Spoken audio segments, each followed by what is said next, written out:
Hello, everybody, and welcome to another episode of Small Business. Guess what? We changed the name. Small Business Success Talk. That's right, ladies and gentlemen.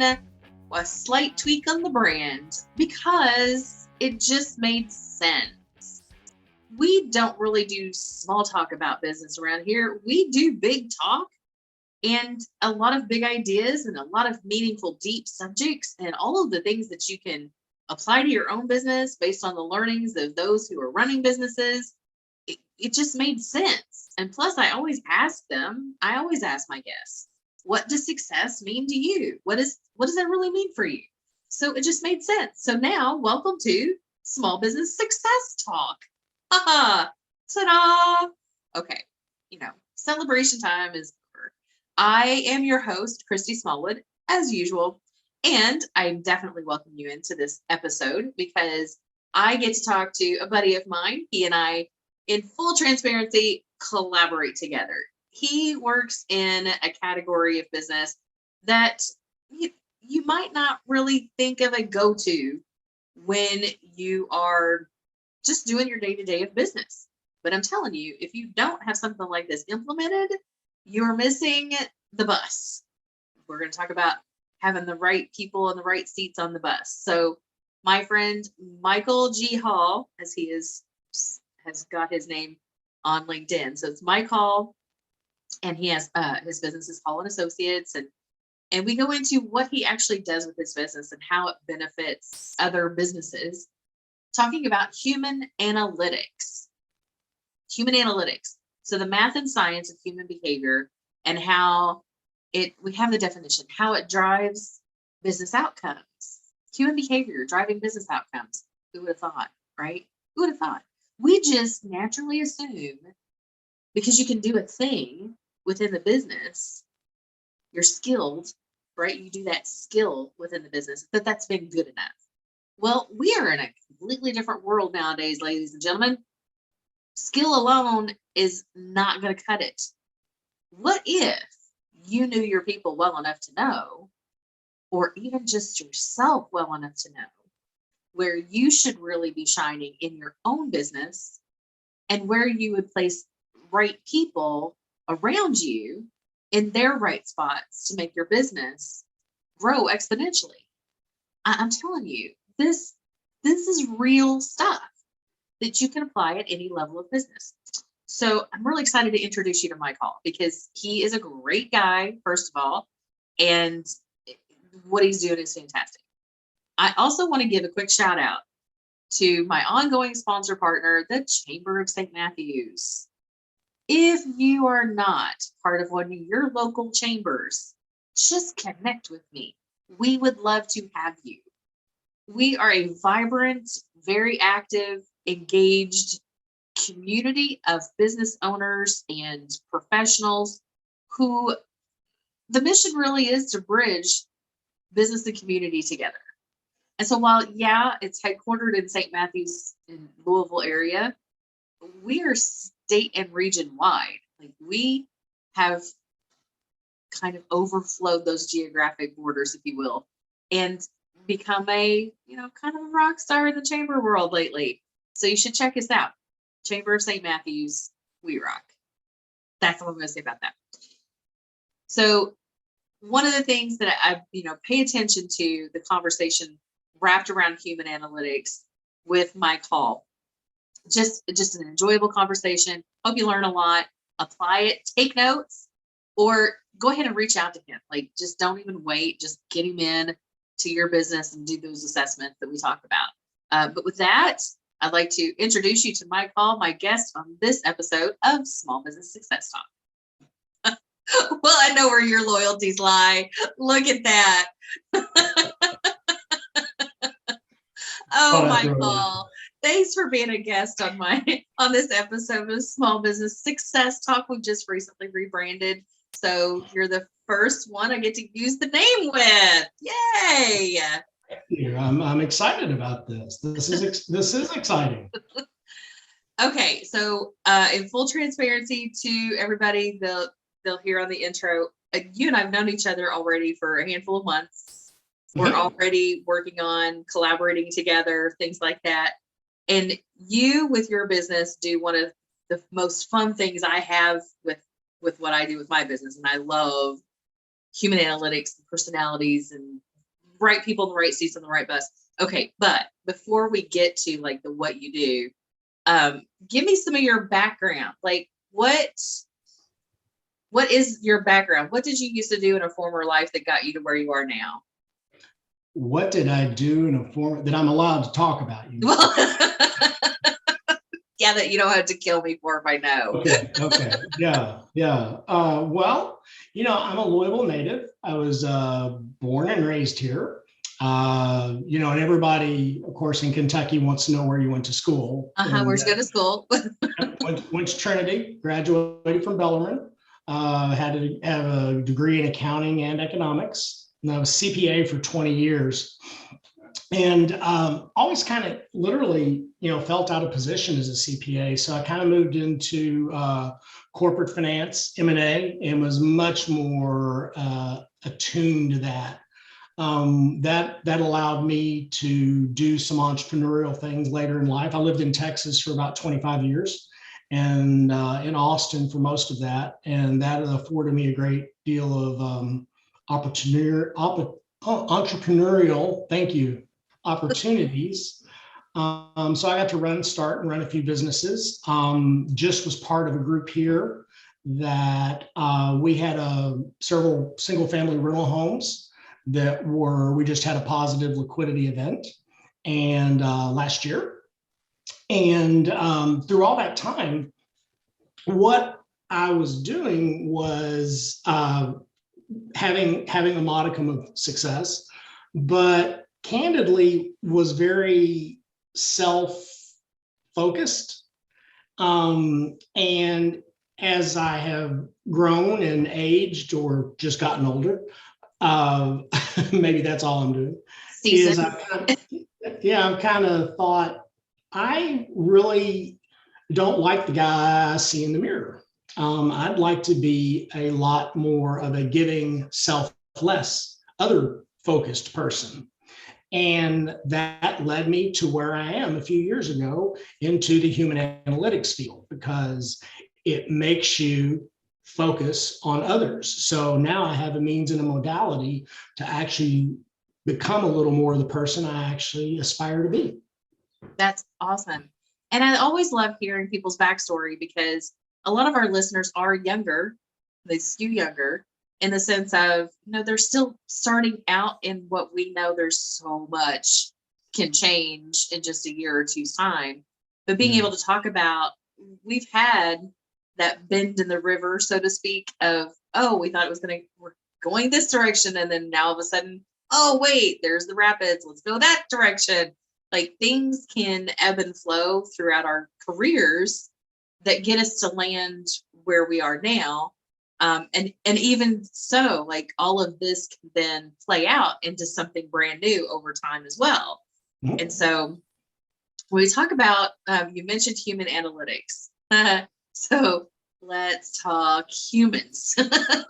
Okay.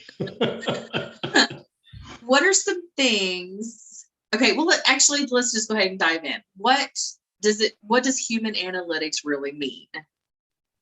The best definition I have heard is candidly one that you can Google. It says it is the systematic identification and quantification of the human drivers of business outcomes. The human drivers of business outcomes. Okay.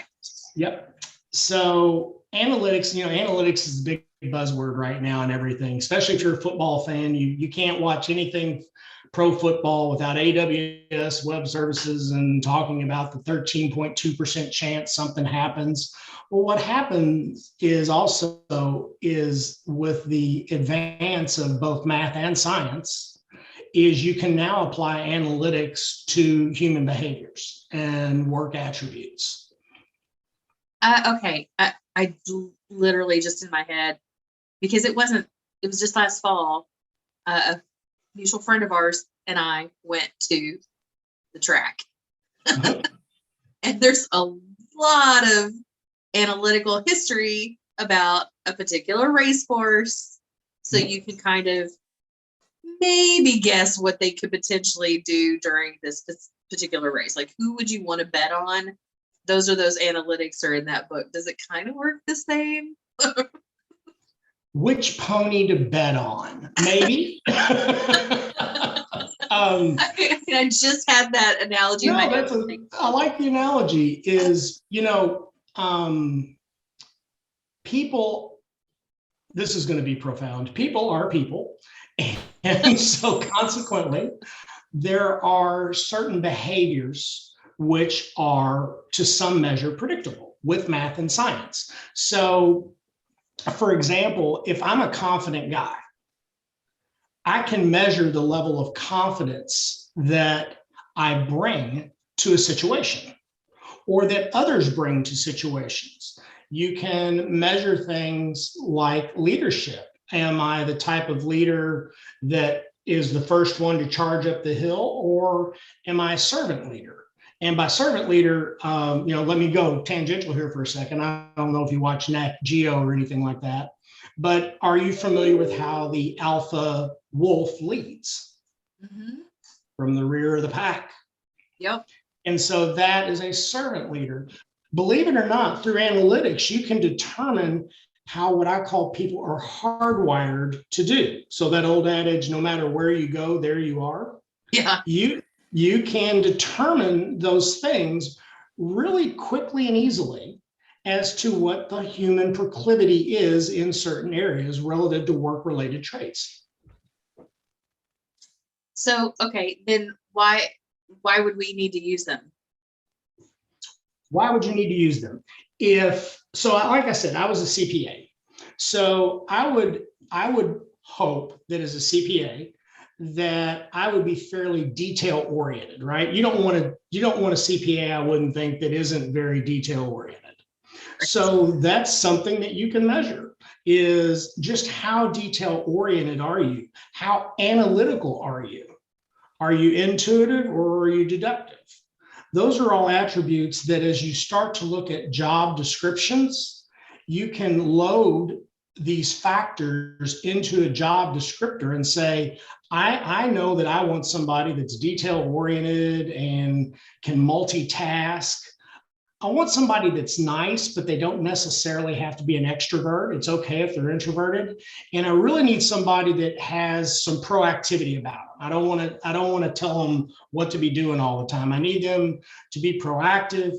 And when they see a problem, to not only proactively go after it, but to deductively and analytically solve that problem and then implement a solution. Those are all things that you could say, well, gosh, if I need that in this job, if I know what I need in the job, those are all attributes you can map against the human performance. So at the end of the day, Jim Collins talked about putting the right person in the right seat being the most tantamount thing to the success of business. This is about putting the right person in the right seat. Based on math and science. Math and science. I think it's called psychometrics. So if a psychologist and a mathematician got together and had a baby, this is what they'd have. And that's probably what happened. It is what happened. So, yeah.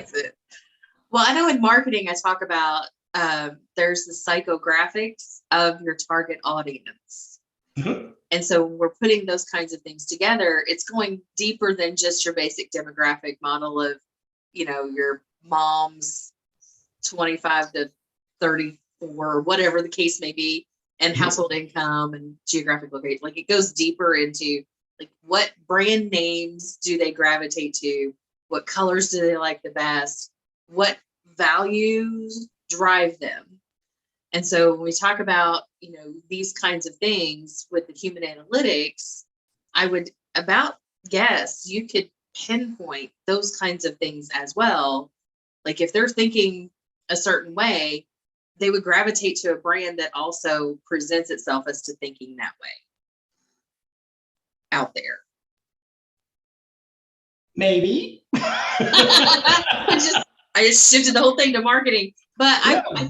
I do think that it can work that way, because as I work with as I strategize with people on how to build their brand, Mhm. brand identity matters. So if they did a personality assessment or whatever, like you have assessments that you could do, and it develops into dots and patterns and things so that you read what that assessment looks like. Well, then that assessment, if it's done as the brand of a business, can create its own, like, where does this brand sit on the bus kind of thing. Makes a lot of sense. I agree. That's Christy, that's quite profound. Thanks. I was just like, oh, it's a tool that businesses should be able to use for their brand as well. But I know, like, you work with, obviously it's helpful to have teams. You've got businesses that's got multiple people in it. Yes, ma'am. While it's super useful for the individual to know how they show up. Mm-hmm. I'm a big believer, like, total awareness is awesome. Then what do you do with it? That's where I come in to train people. And this is why we're collaborating. Like, you can assess them, I can train them. That's right. Works great. Tell me how these assessments go in that room full of people who've never really probably had an assessment before. Well, in a room full of people, it's always interesting. I just came from one such meeting for this podcast, and typically what happens is a lot of people look around and their jaws drop. It's like, you act like, how did you possibly know that? That's frightening. I hear that a lot. It's like, did you have somebody here for a year before you got here? So that's really the cool part of it, is that seems to be, it's very quick on buy-in, because one of the statements I like to use is, I like to try to tell you who's going to show up after the honeymoon's over. And so if you can have insight and hindsight before you ever talk to someone, you can then better know how to motivate and communicate with them. And that's really what it's about. I mean, if you think about what the necessity is in today with the great resignation, I'm going to offer that we don't have an employment problem or a resignation problem. If, I saw a stat recently, 55% of all the people that have jobs are going to change jobs in the next 12 months. Yep. That's not an employment problem. That's a management problem. I agree. I think it's all leadership. It's all leadership. So, and the idea of, well, I'm the leader, and so all the employees need to act and be like me and come to my needs and my wants, that doesn't fly anymore, to the extent it ever did. So, and I think it goes even further. If you think about, well, let's take the edge off of it and talk about just the golden rule for a second. The golden rule is treat others as you want to be treated. Well, the problem is again, statistically, we know this, is that you're probably only representative of about 5% of the population. So you got a 95% chance of treating somebody the wrong way if you treat them the way you want to be treated.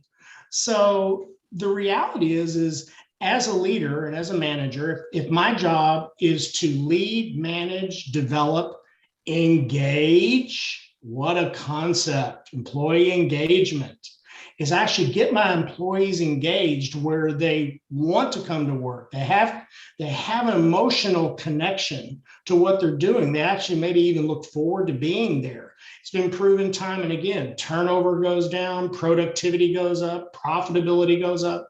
All the positive metrics you want is if I appropriately treat people. Well, appropriately treat people doesn't mean you have to suck up to them, but it might mean I have enough information or I care enough about them to maybe communicate with them and motivate with them in the fashion that is most conducive to how they operate, not how I operate. I think that's the definition of leadership. So there's one of the buzzwords that are out there lately is empathy. Mm-hmm. How well do you think using human analytics can help a leader increase their empathy quotient? All the math and science says that we are hardwired to be the way we are by about age 12.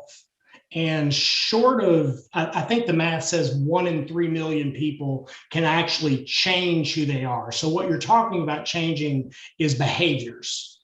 But changing my hardwire, my proclivity, empathy is a hardwired fact. And you either have it or you don't. Now, you can have it to varying degrees, but if you don't have empathy, what I have seen transpire and really make difference in leaders is like, you're a little skeptical, dude.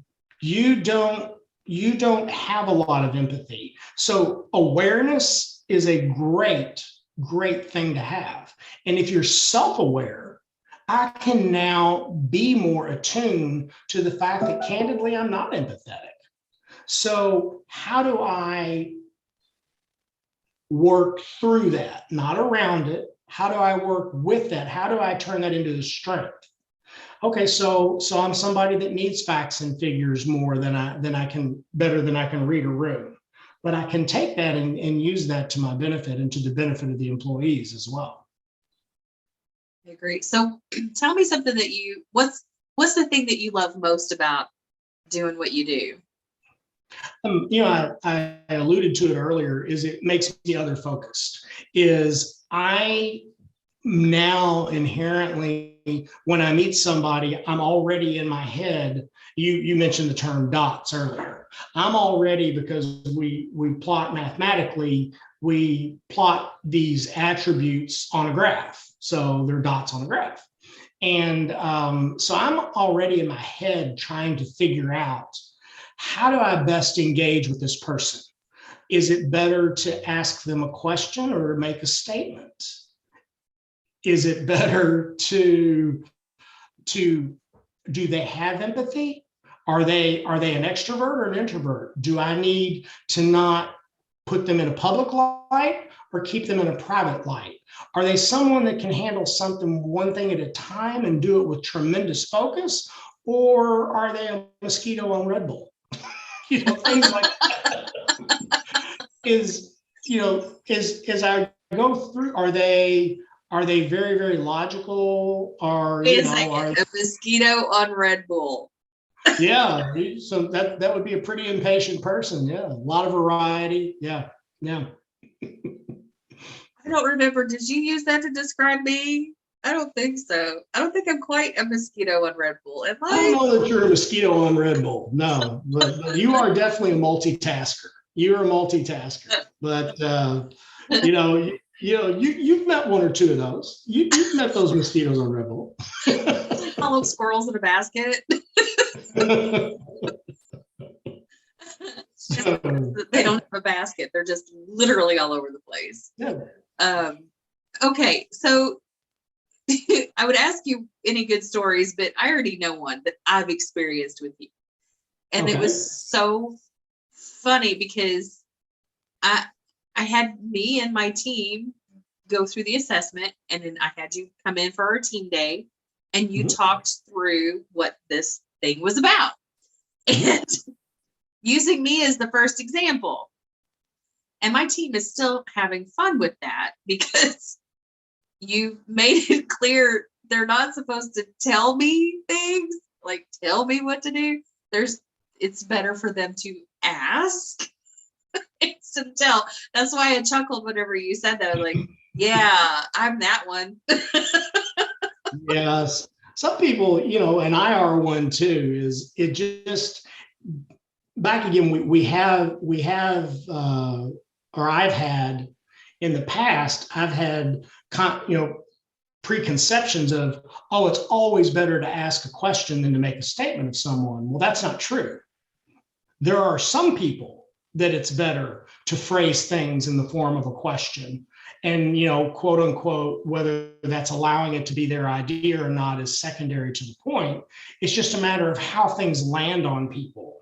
And again, if what I like to call it the platinum rule, and I don't think that's an original term, The platinum rule is treating others as they want to be treated. So what it does is it's really about opening communication channels is what it is. And if through human analytics, which is what we aspire to do, is remove the noise in the communication channel, how much better off is everybody and how much more engaged are we in the situation? With that engagement, again, I know I'm being redundant, but it comes back to we're in business here. If you're in a for-profit business, you're in business to make money. So therefore, if you're more engaged, you're happier where you are, turnover goes down, productivity goes up, and profitability goes up. Those are all good things. And that's really what we're in business to do.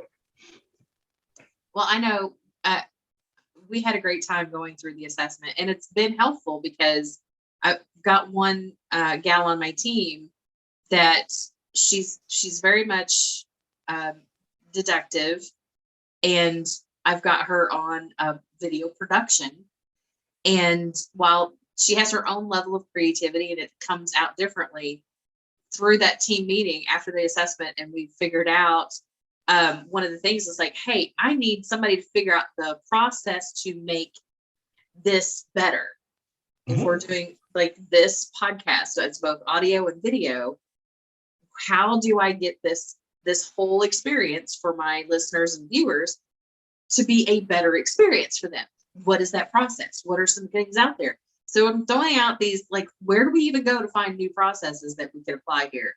And she pops up, she's like, what, you mean like this? And I was like, yeah, go analyze their process. Off the top of her head, she went through step by step exactly what that particular show did. And I was like, where's that been? Why? But now we know, because going through that whole process allowed her to know herself a little better as well, to say, oh, this is why you need me to do, like, yes, please and thank you. I want that brain applied to my business. Like, but that's also a good leader, I think, on my part, to like, what's going on up in there is what I need to help me get this business better. So please share. Please. Well, I talk about a lot about superpowers, and in the individual you're talking about in particular has that superpower, the ability to slice, dice, and deduct, and just like, how did you figure that out?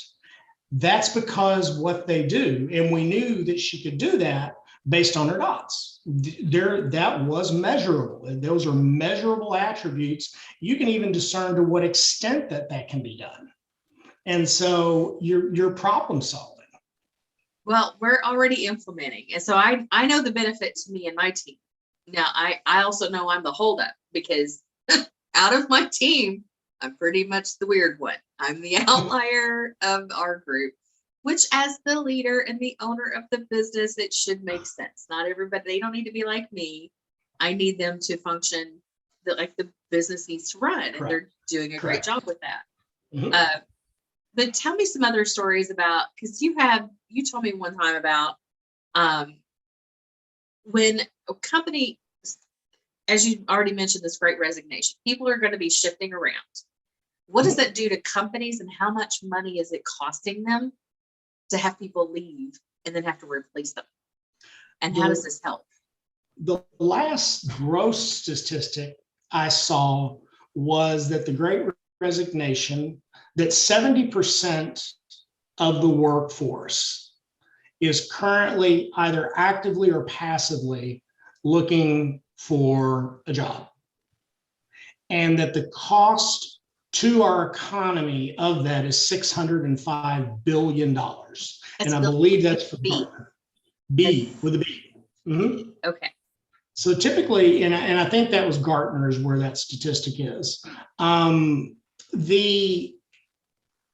The cost of turnover, and again, SHRM has their statistics and everybody's got statistics, but depending upon the level, is if you're paying somebody fully burdened, salary and benefits, is at least generally you can think it's 2x. So if I'm paying somebody 20 grand a year, for me to lose that person is going to cost me 40.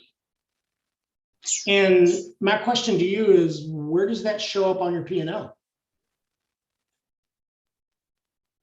Or on your balance sheet? Where does it show? It's buried in about 9 different line items, but there's not a turnover number yet. It's unilaterally pretty much considered the standard. Now, if you've got a high profile salesperson and you lose them, that number may be 4 or 5x their annual salary.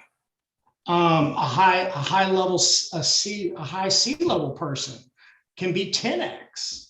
I know, and it's not so much about the executive level people, but I remember the day, I'm going to age myself. Michael Jordan had retired to go to baseball. And the day he came back, the day that he announced he was coming back, the collective market value of the stocks that he endorsed increased $2 billion. Oh, wow. In one day, just the stocks he endorsed. And I think at that time it was Nike and Wheaties. And again, this is mid 90s. So you can do all the inflationary adjustments and things like that. But that gives you an idea of the impact of what some people have on earnings, on value. And so, yeah, 605 billion to the United States economy is quite a toll. I don't think anybody will disagree that turnover is not a good thing. Excessive turnover. Let me rephrase that. Excessive turnover is not a good thing. I've worked for companies before that had an outrageous turnover rate, and they weren't willing to make any changes in necessary things to make the place worth staying there for. Right. I don't know how to say they just flat refused to get their shit together so that it would be a great place to be. But it was, I think it was it last April 21? I got to go to Disney, still mask mandated, social distancing, all that kind of stuff. It was really weird. It was a totally different kind of experience. However, I got to sit next to a cast member and just talk about the state of Disney at that point. Mm-hmm. And he let me in on, because Disney is world renowned for training. Like they train their cast members, extensively. Yep. The amount it was going to cost to train people that had been off for so long. This is current cast members that were coming back to work, not even replacement costs, but retraining costs was over $1 billion for retraining costs. Yeah. And so knowing though that I appreciate that a company at that level puts that much emphasis on getting their people up to speed and getting them better. Just know it, if we took a tenth of that and applied it to a small business, that's still a huge chunk of change that reacclimating somebody in. What if you're assuming because they could do the thing well that they did, that was their right seat? What if you put them in their right seat when they came back? That would reduce a lot of the expenses on reacclimating and all of that kind of stuff. I would just think knowing people and what they're best at and how they best fit on your bus just makes smart business sense. I'll give you, we are in violent agreement. I will give you a very tangible example of a company that had a sales force, a number of salespeople. And when you looked at their dots, some of the salespeople were inductive, intuitive learners, and some people were deductive, analytic type of people. And they, in this particular company, had 2 sales leaders. One happened to be intuitive, one was deductive in how they learn. All we did, talk about putting people in the right seat. what we did was we said, hey, how about having the intuitive person? How about putting all the intuitives on one team and have them report to the intuitive person? And how about putting all the deductive analytics on one team and have them report to the deductive analytic? Sales went up 20%. Just by shifting people to their right seats. Right seats. It wasn't even they had the wrong people. They just had them in the wrong seats. Things like that can be done every day in every way, and they can impact companies, small companies. You're not talking about big companies. You're talking about companies with 10 employees. You can have this type of magnanimous effect. Matter of fact, I would argue that it might even be more prolific in a company of 10 to 25 people. Because if you have, let's say you have 2 salespeople, and let's just say one of them's performing and one of them's not. What's the value of being able to definitively say, identify and quantify the sales business drivers graphically and statistically and say, that rock star has these dots. I need to get another rock star. What if the one that's underperforming is simply you have them in a hunter role and maybe they'd be an extraordinary farmer? I've seen that a lot. Right. It's not about displacement, people. It's about, again, right person, right seat. You can magnanimously move your top and bottom line with this process. I love it.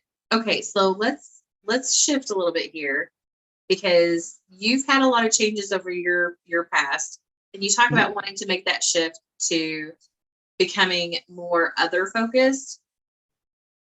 What was the influence that got you to there? So who influenced you to do that? Or did you just wake up one day and be like, I don't want to be like this anymore? Like, what happened to you?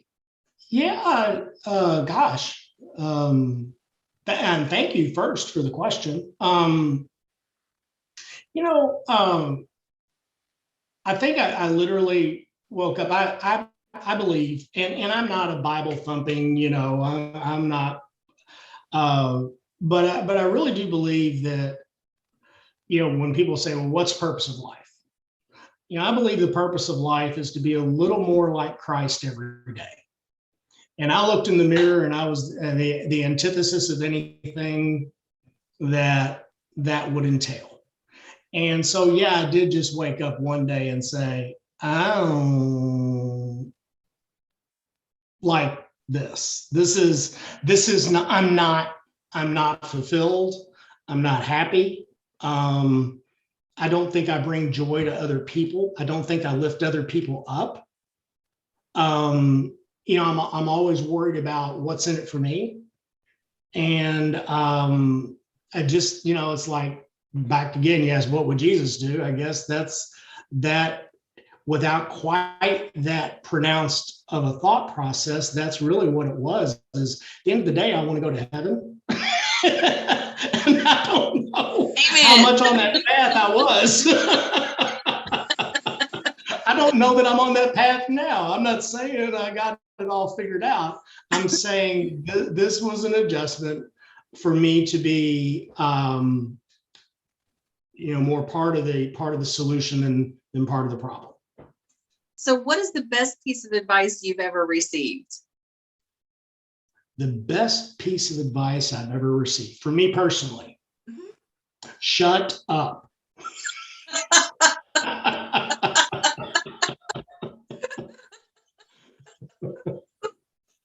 You think I'm kidding? That was nice and simple, straight to the point. Oh goodness. Oh, what was maybe the question would be the second best piece of advice I ever received. Follow your conscience.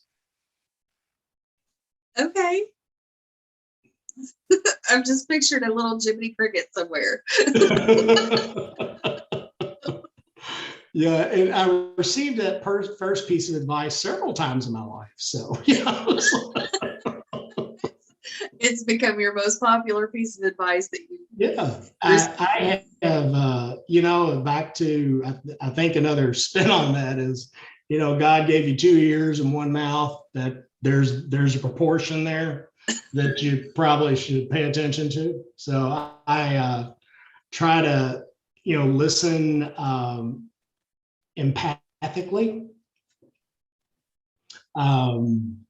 Yeah, just try to, it's funny, there's no one good piece of advice. It's all the great pieces of advice that are out there in the world and all the great sayings that all of a sudden I think start to resonate with you. Have you been a mile in their shoes?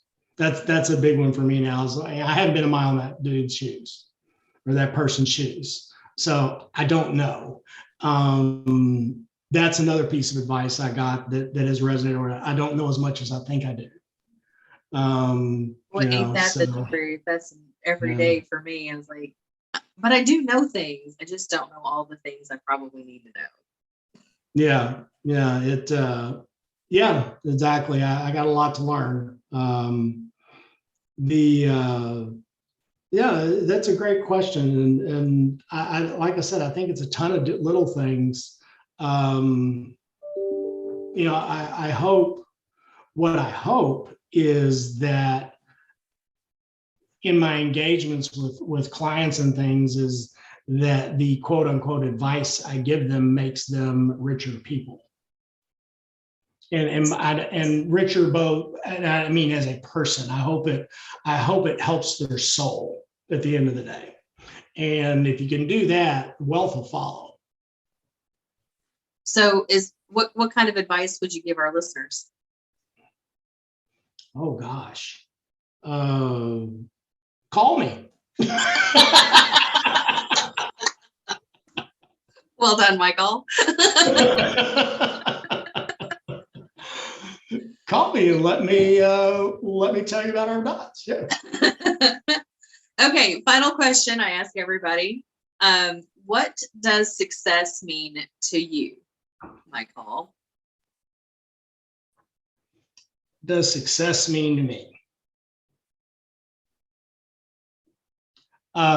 Every night, every day, if my wife can look at me in the eye and tell me she loves me and I'm the most important thing in the world to her, then I've done a good job that day. Aww. How sweet is that? So I'm very, very blessed in that front, and I try to be ever mindful of that. And if Debbie will can truly rejoice in us, then it's been a good day. That is fantastic. Well, Michael G. Hall, as you have on LinkedIn. Yes. Thank you so much for sharing your time and your energy and your knowledge with me today on this episode of Small Business Success Talk. I hope to have you back in the future. Thanks for all that. Thank you. It's truly a pleasure, and you make things like this a lot of fun, and that's one of your superpowers, as you know. Yep, because I have my dots. That's right. Okay, so that was my episode with Mike. I really appreciate the time that he gives me on talking about these things so much. When he came in and did a one-on-one assessment with just me, I was in a period of my life at that state of really, I had one team person at that point, and he looked at this assessment and he's like, Christy, you are not only over capacity, but you're doing all of the wrong things in your own business. Like, you need to get somebody else to do that which makes you miserable in your business, such as, bookkeeping, data stuff.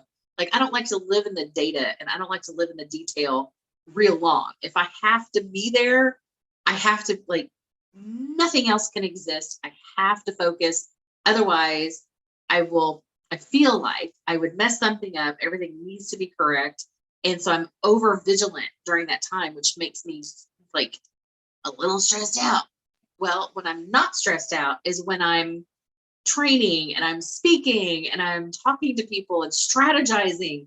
I'm that person on any given day. Like that is my natural setting.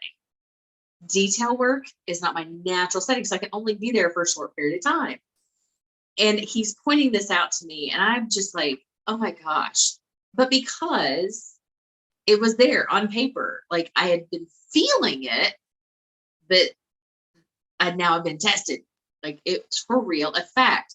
I need to move myself over into a different position and get some additional support.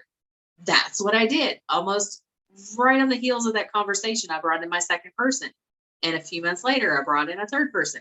And so now I know what the next triggers are going to be for the next right person. And what does that look like according to my team?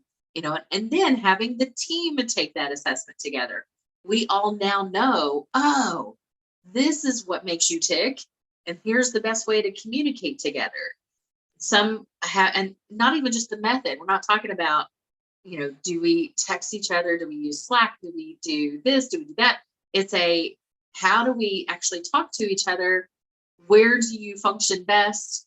What are your best things that like push you forward? Like, where can I push you from behind to be better? Like my word of the year is better. And the team is part of that.